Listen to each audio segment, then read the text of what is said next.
प्रज्वलल्ललाट पट्टपावके किशोर चन्द्रशेखरे प्रतिक्षणं मम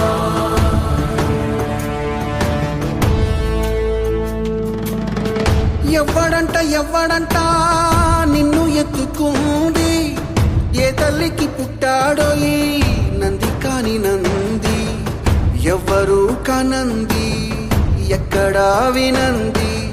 శివుని ఆరాయిందేమో గంగధరికి లింగమే కదిలొస్తానంది